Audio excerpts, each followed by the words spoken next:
You know, you have been there. We have all been there.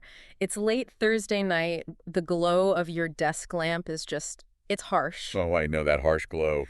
The Thursday night panic. Exactly. And you're staring at this massive flowing paragraph in your Greek New Testament. You're trying to write a sermon that, I mean, you want it to capture the soaring theological majesty of the passage. Right, but you are completely stuck. Totally stuck. You've anchored your entire exegetical premise, like your whole three-point outline, on parsing a single obscure aorist participle. Oh, no. Yeah, you have isolated that one word. You've put it under a microscope. You have run it through every lexicon on your shelf. And somehow, in all that, granular, hyper-focused grammatical analysis, you have entirely lost the plot of what the author is actually saying. It is the occupational hazard of the seminary-trained mind. I mean, Right. we are taught literally from the very first day of introductory Greek to dissect the text. Right, to pull it apart. Exactly. We learn to read the text as if it were a dead specimen pinned to a corkboard. We approach language as a math equation, focusing almost exclusively on grammatical morphology, the tense, the voice, the mood, the person, the number. Just ripping it down to its studs. We really do. We pull the sentence apart into its constituent mechanisms. And, I mean, don't get me wrong, while that morphology is absolutely foundational to exegesis, language simply does not work like a math equation. Right. It operates like an ecosystem. Mhm. It's a living, breathing network of meaning where the whole is exponentially greater than the sum of its parsed verbs. And that is the exact struggle we are taking on in our deep dive today. We're going to synthesize the systemic functional linguistics theory, specifically looking at this groundbreaking work by M.A.K. Halliday and Hasan on lexical cohesion. An incredible framework. It really is. And we're going to combine that with the practical, boots-on-the-ground discourse analysis of the Greek New Testament. We're focusing the lens specifically on Johannine literature, so looking at the Gospel of John and the Epistles of John. We are moving past the closed systems of basic grammar and stepping into the actual architecture of meaning. Because systemic functional linguistics, or SFL, it just changes the paradigm entirely.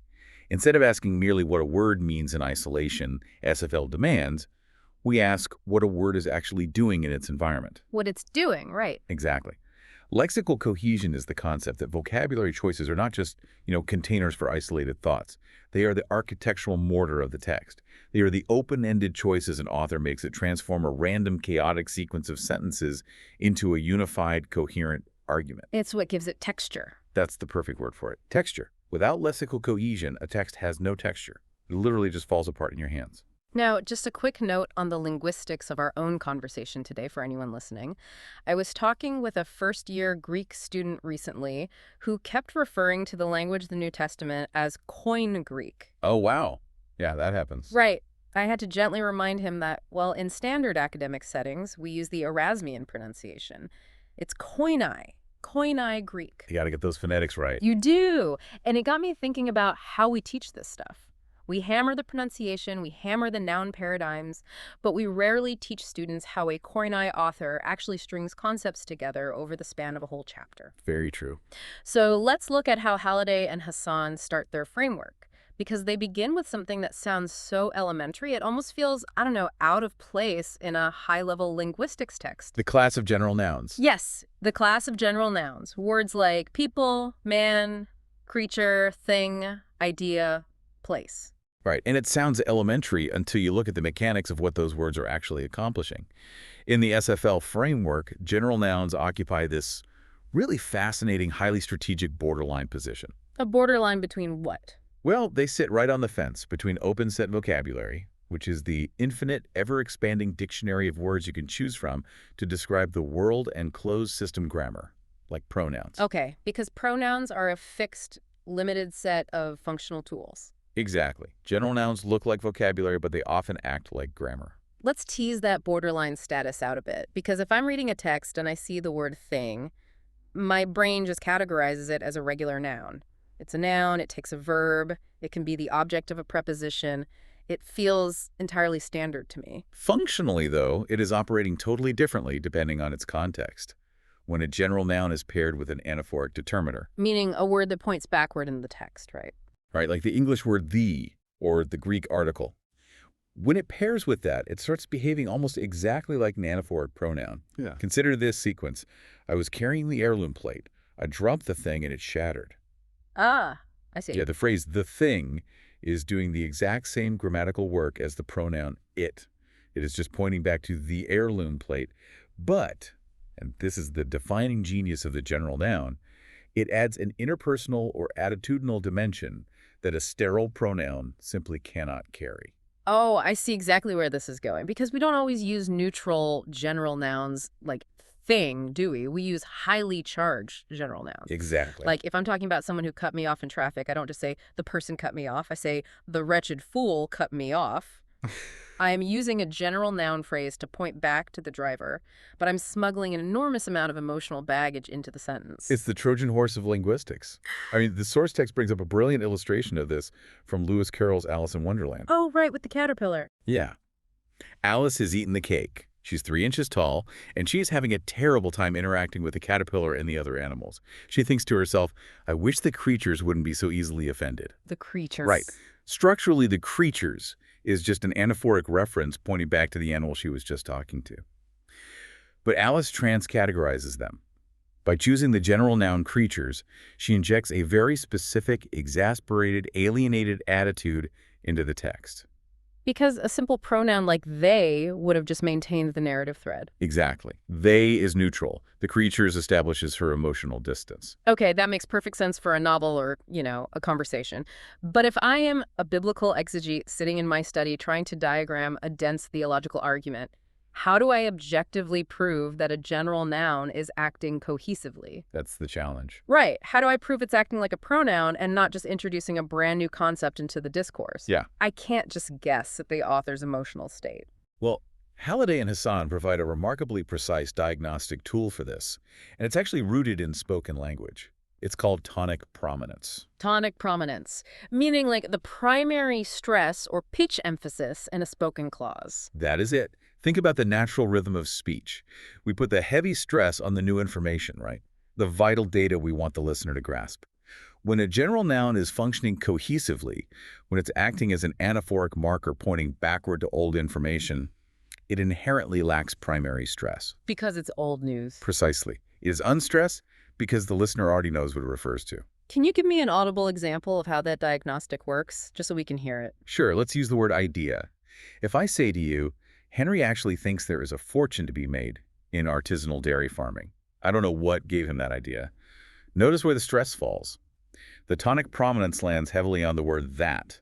It does not land on idea. Let me hear that again. I don't know what gave him that idea. You're right, the noun itself is almost swallowed. Because it is presupposing old information. The lack of stress proves it is an anaphoric marker.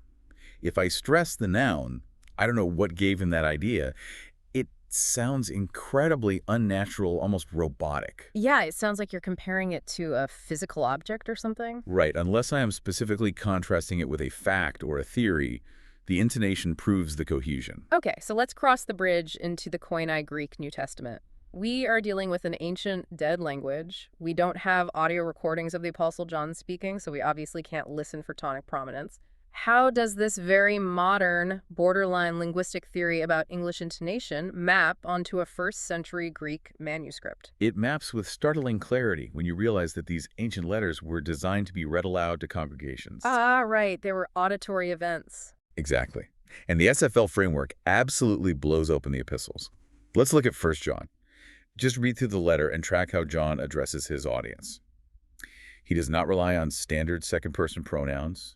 He doesn't just say you or you all when he wants to shift a topic. He relentlessly deploys general human familial nouns. Yeah, he really leans heavily on teknia, meaning little children. He does. And he uses paidea, which is another word for children. And he uses agapetoi, beloved ones. Now, think about how traditional exegesis handles those words. The average commentary or Thursday morning sermon prep treats teknia as a throwaway vocative. Just filler. Right. It's viewed as a bit of sentimental fluff. The preacher thinks, oh, John's just being a nice old pastor here saying, my dear children. Before he gets back to the heavy, dense theological lifting about Antichrist and propitiation, they gloss right over it to get to the verbs. I am absolutely guilty of that. I mean, I have preached through 1 John and treated those addresses as basically just paragraph breaks, like a first-century bullet point. Most of us have. But SFL reveals the massive architectural work those words are doing. These general nouns operate cohesively across deep sentence and paragraph boundaries to re-identify the addressees. They are not paragraph breaks. They are the connective tissue. The structural mortar. Yes. By trans-categorizing his audience, by calling grown adults little children, John establishes a cohesive interpersonal thread of intense pastoral intimacy and absolute spiritual authority. That thread binds the entire letter together. The implication there is huge. If you preach 1 John and you skip over technia as mere sentiment, you're actually ignoring the structural glue holding his pastoral theology together. The cohesion of the text relies on that intimacy. The author is assuming the right to represent the audience in this deeply vulnerable way, and he uses general nouns to force that reality onto the text. Exactly. And the Gospel of John provides an even more staggering example of a general noun carrying massive theological weight. Turn John chapter 2, verses 24 and 25. Let me pull that up mentally. Okay, John 2. Jesus is in Jerusalem for the Passover. Verse 23 says that many believed in his name when they saw the signs he was doing. Stop right there. Many believed. That is a highly specific plural referent, a distinct group of people in Jerusalem at a specific festival. Now, how does John transition from that specific group in verse 23 to his theological conclusion in verses 24 and 25? Okay, let's see. But Jesus, on his part, did not entrust himself to them because he knew all people and needed no one to bear witness about man, for he himself knew what was in man. Now, look at the Greek underlying that translation. He says Jesus needed no one to bear witness about the man ho anthropos, for he himself knew what was in the man to answer. Oh, wow. Wait, John takes the specific plural from verse 23, the many people who believed, and he generalizes it. He uses the superordinate class noun ho anthropos, the singular man, or humanity. It is a breathtaking linguistic pivot. John is using a general noun cohesively. Ho anthropos ties directly back to the specific people in Jerusalem. It's anaphoric. But John transcategorizes it to make a sweeping, universal theological claim about fallen human nature itself. That's incredible. Jesus doesn't just know what is in the hearts of those specific guys at the Passover feast. He knows what is in the heart of humanity. He knows the fatal flaw of the species. That is just mind-bending. The grammar itself is doing the theological work. The shift from the specific plural to the cohesive general singular is the theology.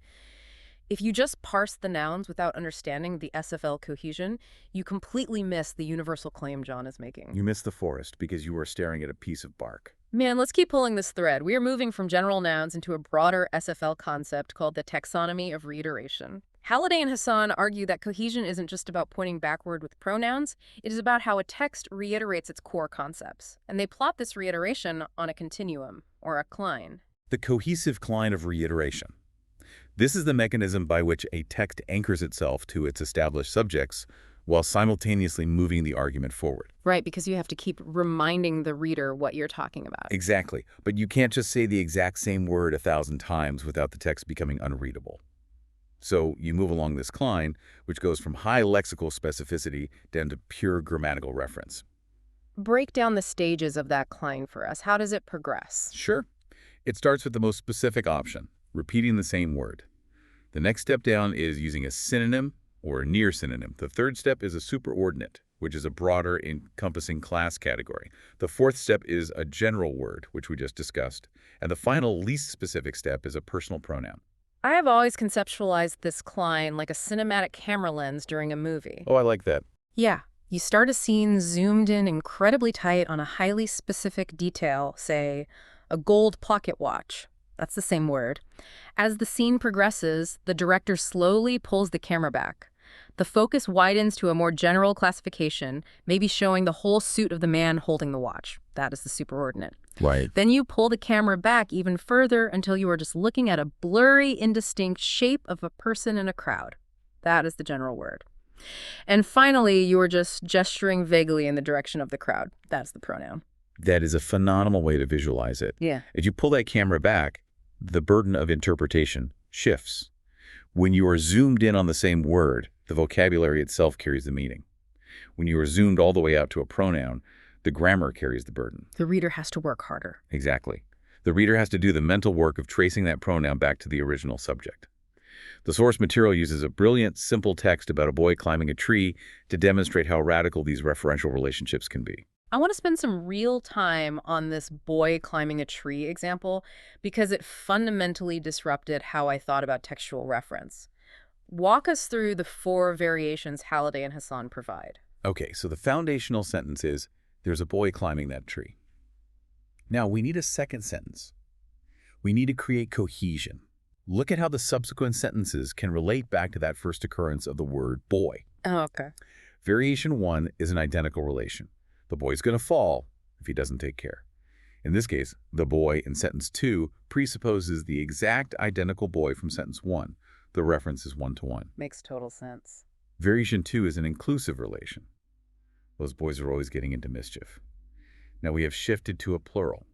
This refers to a larger group that explicitly includes the original boy in the tree, but expands the reference. Right. Pulling the camera back. Variation 3 is an exclusive relation, and there's another boy standing underneath. This is fascinating. The word boy is repeated, but it explicitly excludes the first boy. It is a completely different human being. Oh, wow. And variation 4 is an unrelated relation. Most boys love climbing trees. Let's pause on variation 4. There's a boy climbing that tree. Most boys love climbing trees. What does this mean for discourse analysis? Why do those specific distinctions matter to a theologian or linguist? Because it leads Halliday and Hasan to make a radical, counterintuitive claim. Lexical cohesion exists independent of corferentiality. Let me make sure I'm grasping this. You are saying that a word does not have to point to the exact same physical object in the real world in order to tie a text together cohesively. That is exactly what SFL proves. Look closely at that fourth sentence again. Most boys love climbing trees. There is zero referential link between most boys and the specific boy currently in the tree. They are not the same entity. But the text still maintains incredibly tight, undeniable texture. Why? Because the mere lexical repetition of the forms boy, climbing, and tree creates a shared semantic environment. A repeated word creates structural texture, even if it's talking about a totally different referent in the real world.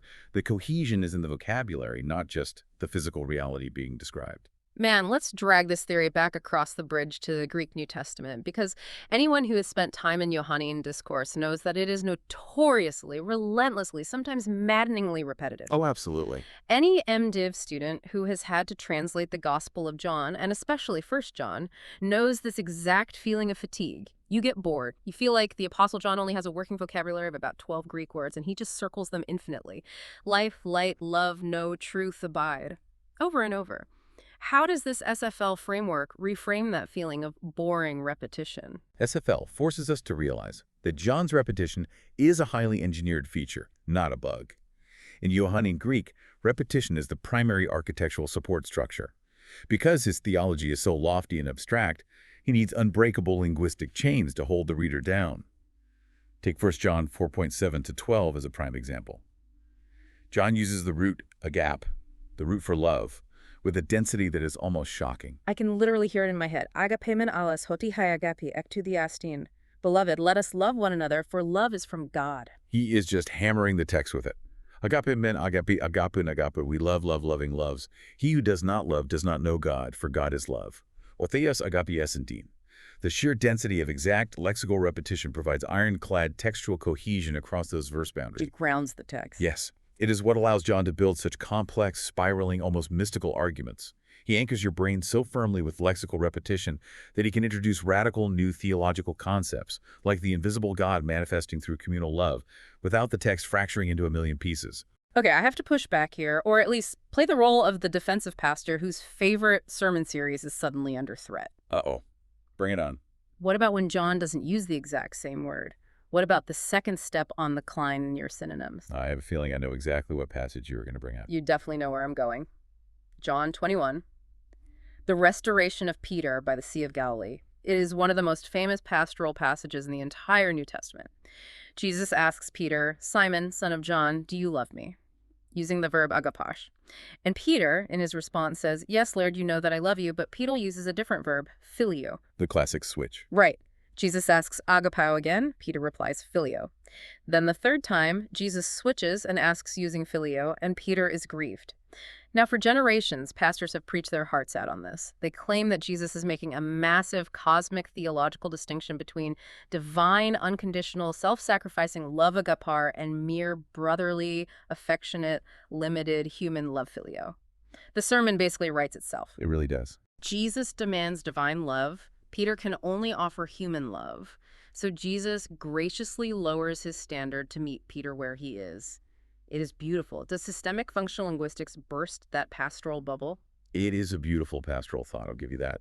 But from a rigorous linguistic standpoint, SFL strongly challenges that level of lexical gymnastics. SFL requires us to look at this dialogue through the lens of the reiteration climb, specifically the use of near synonyms for a stylistic variation. So you are saying it is a stylistic choice, not a profound theological chasm. Let's look at the broader environment of that exact same conversation. John 21 is shifting constantly between near synonyms across the dialogue turns, and it is doing it with far more than just the word love. Jesus commands Peter to care for the flock, but he doesn't use the same verb. He says bosk, meaning feed, and then he switches to poimen, meaning tend or shepherd, and then back to bosk. Okay, so he is alternating the verbs for pastoral care? Yes, and he also alternates the nouns for the flock itself. He says arnia, meaning lambs, and then probata, meaning sheep, and then probata again. Wait, he is alternating synonyms across three entirely different concepts: love, shepherding, and sheep in the exact same three-verse conversation. Precisely. And SFL tells us that this kind of stylistic variation is a classic mechanism for sustaining a thematic thread across dialogue turns. It provides cohesive reiteration. It keeps the text unified without sounding mechanically redundant. Because repeating the exact same words would sound weird. Imagine if Jesus said, "Do you agapao me, feed my sheep? Do you feed my sheep? Do you agapao me, feed my sheep?" It sounds wooden.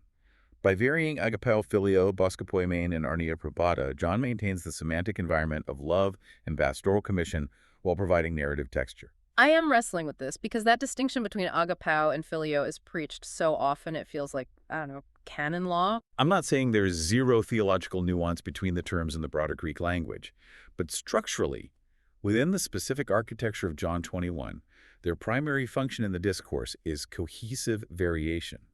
The linguistics support the intuition that John simply likes to vary his terms for stylistic reasons. He does this everywhere. Oh, yeah, he does. Look at 1 John. He constantly alternates between two different verbs for knowing. Inusko, which often implies an experiential or progressive knowing, and oida, which implies a settled, factual, or reflective knowing. He weaves them back and forth to create a cohesive tie about spiritual discernment. It's just his style. Here is the danger SFL exposes. If you build an entire 45-minute sermon on the massive chasm of meaning between agapao and filio, but you completely ignore that John is simultaneously alternating feed and tend and lambs and sheep for purely stylistic cohesion, you are likely over-exegeting the vocabulary. You are treating the words as isolated theological containers rather than gears in a cohesive machine. That is a profoundly helpful, if slightly painful, caution. We have to preach the actual discourse the author wrote, not just our favorite entry in the theological dictionary. Exactly. And tracking these reiteration chains, moving up and down that cline, has a massive practical payoff for a pastor studying a text. If you outline a text by mapping the superordinates, you actually uncover the logical structure of your sermon. John 15 is the perfect showcase for this. The discourse on the vine and the branches. John introduces highly specific vocabulary, what linguists call hyponyms. He uses ampelos, the vine, and klima, the branch. Very specific agricultural terms. But as the discourse progresses, he ties both of those specific terms cohesively to the superordinate category. Karpos, the fruit. So the specific mechanisms, the vine and the branch, they exist for the sake of the general outcome, the fruit. Exactly. The fruit is the superordinate reality. If you are sitting in your study trying to figure out the flow of John 15, SFL gives you the roadmap. Track how the text moves from the specific biological components of the ampelos and the cloma up into the sweeping superordinate purpose of bearing karpos. That movement is the logical progression of the passage. Your sermon outline is literally encoded in the lexical taxonomy. Which brings us organically to the next major concept in our deep dive today. If reiteration is about repeating the same concept, whether through exact words, synonyms, or superordinates, what is collocation? Collocation is the cohesive force generated by words that regularly hang out together. It's about environmental association. Words that share similar habitats in the language system.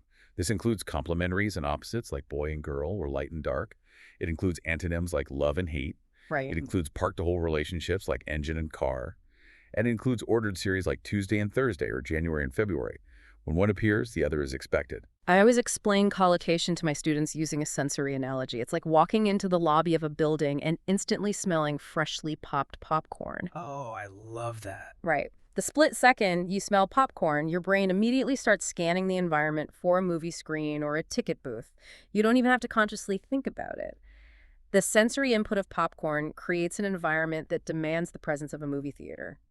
Certain words operate the exact same way. They create a semantic environment that demands the presence of other associated words. That is exactly how it works.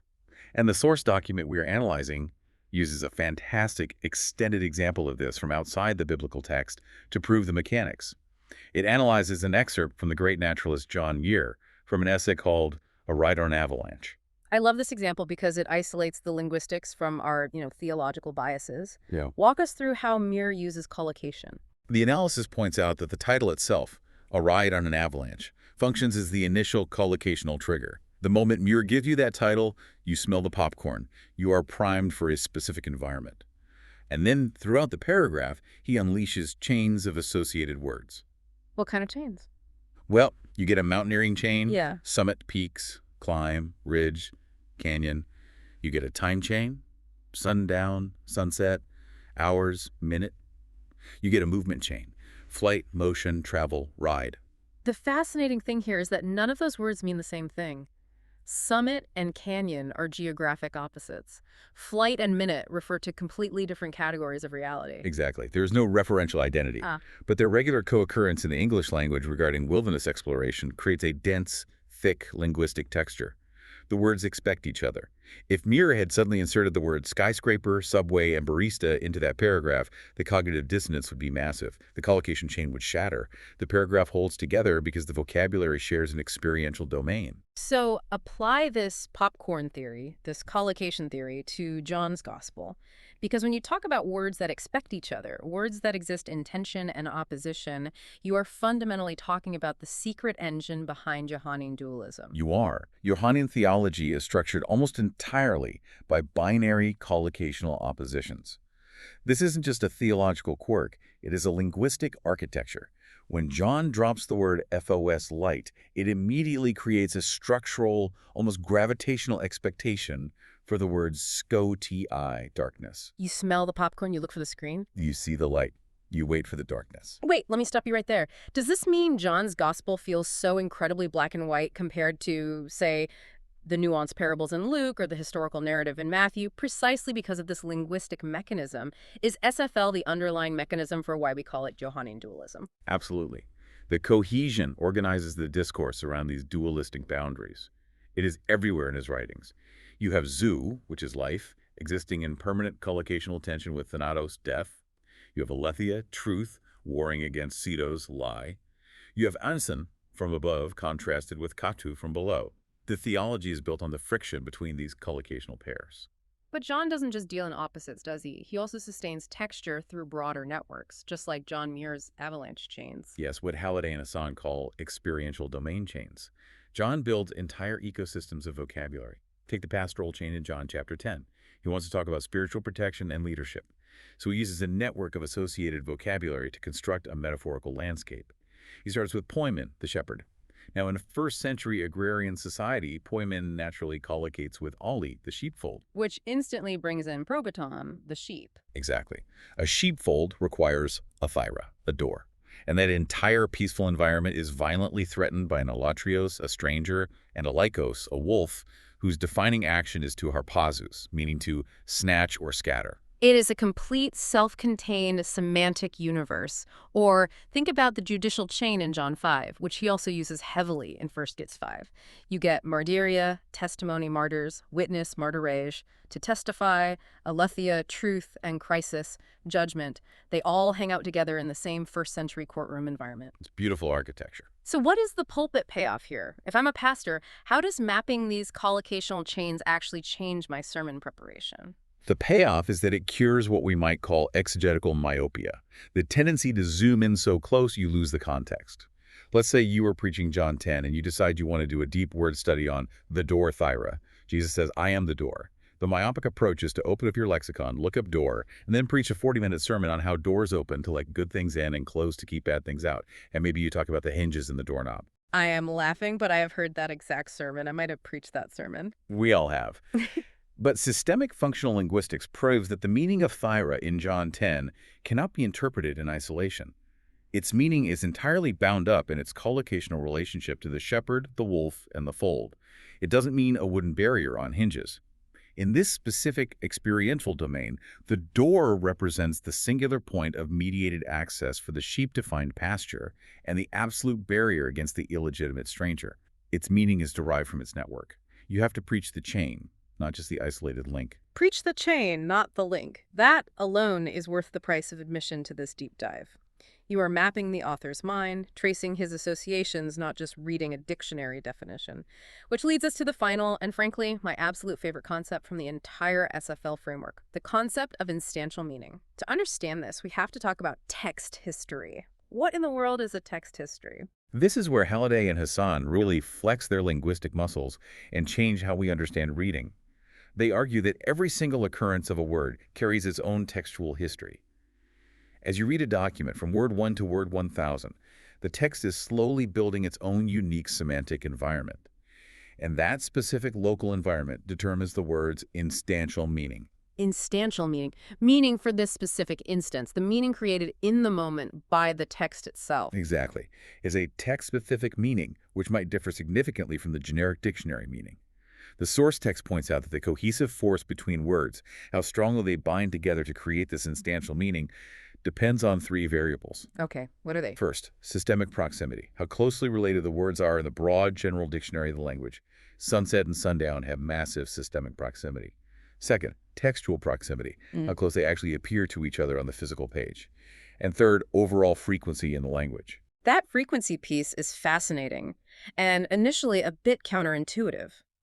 The text points out that incredibly common high-frequency words like go, man, no, take, usually have terrible cohesive force. It makes sense when you think about it. They have low cohesive force because they collocate with absolutely everything. You can take a break, take a hike, take a pill, take a fence. Because they can mean almost anything. They don't bind a text together very well. They are too generic, too promiscuous in their associations. Okay, but here is where I am confused.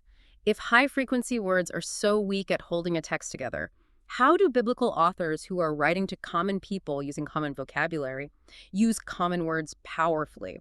How does John construct these towering theological arguments using such generic vocabulary? This is where the Apostle John reveals himself to be an absolute linguistic genius. He performs what is essentially the greatest linguistic heist in the New Testament. Let's look at the word logos, meaning word, in the prologue of John chapter 1. In the beginning was the Word, and the Word was with God, and the Word was God. Right. Now step out of your theological framework for a second and just look at the raw linguistics. In standard, everyday, first-century Koine Greek, logos is a massively high-frequency, highly generic word. It can mean a speech, a statement, an accounting ledger, a reason, a matter, a thing. In a vacuum, walking down the street in Ephesus, logos has almost zero theological cohesive tension. But John systematically builds a unique instantial meaning for logos right in front of our eyes. How is he pulling that off? I see the word, I know the theology, but what is the linguistic mechanism? He aggressively restricts its collocations. He forces this common word to hang out with highly specific divine concepts. Look at verse 1. He links it to eternal preexistence in the divine nature. Logos plus was in the beginning, plus was with God, plus was God. Immediately, the reader realizes this isn't just a regular statement or an accounting ledger. Oh, wow. Yeah. Then in verses 4 and 5, he collocates logos with life, zoo, and light, fosh. He is tying this generic noun into his grand cosmic dualistic framework. And finally, the breathtaking climax in verse 14. Logos plus became flesh, sarx, plus tabernacled among us, plus glory. Man, I have read John 1 1,000 times, but mapping it like that, by the time you hit the period at the end of verse 14, logos has been fundamentally altered, is no longer a generic Greek noun for speech. Precisely. John took a standard, broad, weak Koine word and infused it with a deeply specialized Christological instantial meaning. He built a towering text history for it in just 14 verses. And that instantial meaning, the word is the pre-existent, incarnate Son of God, dictates exactly how we must read logos for the rest of the gospel. He transformed the word by completely rebuilding its environment. He builds the theology into the very texture of the vocabulary. And he doesn't just do this with nouns, does he? The analysis shows he elevates high-frequency verbs using the exact same strategy. He does. Halliday and Hasan explicitly state that high-frequency verbs usually don't exert cohesive force unless they are used in restricted, specialized senses. John takes this to heart with the verb know. Know, meaning to abide, to stay, or to remain. Think about how boring that word is in normal conversation. I stayed know at the inn. I remained know in Jerusalem for 3 days. It is totally mundane. Geographical location. But John ruthlessly restricts its collocations. He strips away its normal geographical associations and pairs it exclusively with profound spiritual realities. Like what? He writes, know plus in me in John 15. know plus in love in 1 John 4. know plus in the light in 1 John 2. He takes a word that means staying in a hotel, and by restricting its environment, elevates it into the primary cohesive marker for mystical union with God. He supercharges it. Yes. That restricted environment creates an instantial meaning that dominates and defines Johannine theology. Abiding isn't about geography, it is about spiritual reality. This is the ultimate so what for anyone studying the Greek New Testament. This is the pulpit payoff to end all pulpit payoffs. Because what you are describing means you cannot just open up BDAG, the standard universally trusted Greek lexicon, find definition number 3 for a word, and blindly slap it onto your sermon outline. You absolutely cannot, and doing so is the source of so much bad preaching. Lexicons are incredible tools, but they only provide the systemic meaning. A lexicon tells you what a word can mean out there in the broad theoretical language system of the ancient Mediterranean world. But SFL forces you to realize that you aren't preaching the language system. You are preaching a specific text. You have to discover the instantial meaning, what the word actually means, in the highly specific, restricted lexical chains constructed by the Apostle John in that exact paragraph. It is the ultimate safeguard against the legitimate totality transfer fallacy. Exactly. That is the classic exegetical fallacy where a preacher looks up a word, sees 5 different definitions in the dictionary, and tries to cram all 5 definitions into one single verse to make the sermon sound deeper. You don't need all the definitions. In fact, they will confuse the passage. You only need the meaning created by the local environment. We have covered immense ground today. We started with the very real frustration of parsing isolated aorist participles, looking at the Greek text as a dead pin specimen on a slide, hoping it would yield a sermon, and we have seen how Halliday and Hasan's framework of lexical cohesion radically changes the paradigm. It shifts everything. By understanding general nouns as emotional and interpersonal bridges, by tracking the decline of reiteration to see how authors sustain focus while shifting terminology, by mapping collocation to understand how words create expected environments, and finally by recognizing instantial meaning, how a text defines its own vocabulary. We move from merely parsing grammar to seeing the grand sweeping architecture of language. Systemic functional linguistics doesn't replace traditional Greek grammar. You still need to know your noun declensions and your verb tenses. But SFL fulfills it. It takes the parsed words and breathes life into them. It shifts our perspective to reading the text as a living, breathing artifact of meaning. It forces the exegete to ask better questions. Not just, what case is this noun, or what is the dictionary definition of this verb, but why did the author choose this specific word in this specific moment, and what other words is it hanging out with in this environment? Which leaves us with a final provocative thought for you to mull over in your study this week. We just saw how the Apostle John took totally standard, high-frequency, somewhat boring words like logos and know and radically redefined them through instantial meaning in just a few short paragraphs, turning them into the bedrock of Christian theology. So here is the question. What other boring Koine words are the gospel writers, or Paul, or Peter, secretly supercharging right in front of us? What environments are they painstakingly building that we skim right past because we think we already know the generic dictionary definition? Next time you see a common high-frequency word repeated in your Greek text, next time you are tempted to just parse it and move on to the shiny theological term, stop. Ask yourself, what environment is the author building here? What is the text history? Take these SFL tools into your sermon prep this week, map the chains, trace the collocations, and watch the text come alive.